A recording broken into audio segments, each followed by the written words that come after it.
Bonjour. L'or est un moyen de parier sur la peur. C'est en tout cas ce que pense l'investisseur milliardaire américain Warren Buffett. En période de grande volatilité, il y a souvent une ruée vers l'or, perçue comme un actif refuge. Et il semble que la crise actuelle du coronavirus ne fasse pas exception à la règle. L'or a bien progressé, profitant des craintes des investisseurs sur la dégradation de l'environnement économique, mais est-il arrivé aujourd'hui à des niveaux stratosphériques intenables, ou bien pourra-t-il continuer son ascension? Actuellement, au moment de l'enregistrement de cette vidéo, légèrement au-dessus de 1700 $ l'once, le métal jaune gagne près de 13% depuis le 1er janvier, mais environ 29% sur un an. C'est beaucoup. Après avoir culminé à 1747,30 $ l'once le 14 avril, au plus haut depuis novembre 2012. Les cours de l'or ont donc perdu un petit peu de terrain par rapport à leur pic récent. L'or a été effectivement un des actifs les plus performants, d'après Ivan Kralj, assistant gérant de fonds Absolute Return chez Jupiter. Il nous explique: le contexte actuel de taux d'intérêt bas, d'assouplissement quantitatif illimité et de dépréciation des devises mondiales est la combinaison parfaite pour l'or.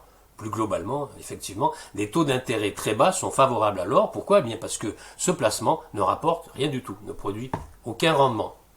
Et selon Matthew Morgan, spécialiste produits multi-assets toujours chez Jupiter, les importantes mesures de relance économique prises par les banques centrales dans le monde entier ont suscité l'inquiétude des investisseurs, qui craignent que les monnaies fiduciaires ne s'affaiblissent en tant que réserve de valeur. L'or, en revanche, est limité et ne peut être imprimé, ce qui en fait un investissement alternatif intéressant. Voilà ce que pense cet autre analyste. Alors, chez CPR, on est aussi assez positif. Voilà ce que nous dit Arnaud Duplessis, juste un instant. La comparaison de la configuration actuelle du marché de l'or avec celle observée en 2008 se révèle chaque jour plus évidente. En bref, toujours beaucoup d'incertitudes venant en soutien du métal jaune, résume bien, à mon avis, Arnaud Duplessis, qui est gérant action thématique chez CPR, dans son dernier décryptage or et mine, intitulé Cap sur les 2000 $ l'once avec un point d'exclamation et un point d'interrogation. Quoi qu'il en soit, pour CPR, la tendance très positive à la hausse est à la hausse. Les prochaines cibles sont à 1790-1803 $ l'once. Ce sont les sommets d'octobre 2012, de février 2012 et de novembre 2011. Puis 1921 $ l'once, c'est le sommet historique de septembre 2011. Donc pas de remise en cause des objectifs tant que 1600 $ l'once servira de soutien au marché.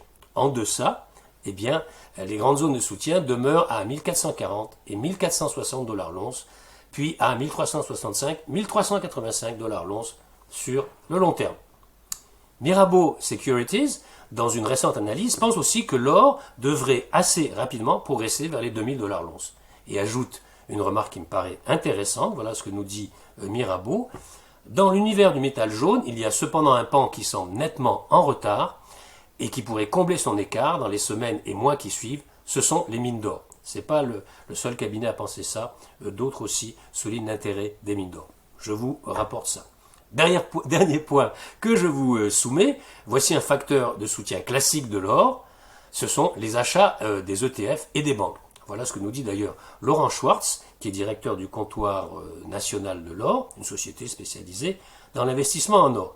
À la fin du mois de mars, soit un mois après le début de la crise du coronavirus, deux banques détenaient plus de 2 milliards d'or, Bank of America et Morgan Stanley. Pas surprenant pour la première, qui a une prévision de cours de l'once à jusqu'à 3000 $.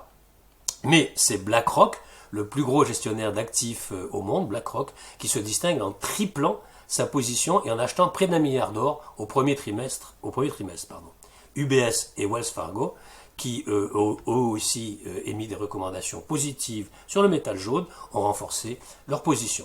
Au total, au premier trimestre, les avoirs en or de ces 5 mastodontes financiers ont augmenté de 2 milliards de dollars. 2 milliards de dollars. Alors, je vous souhaite de bons trades, peut-être sur l'or, et vous dis à bientôt pour de nouvelles news du chalet.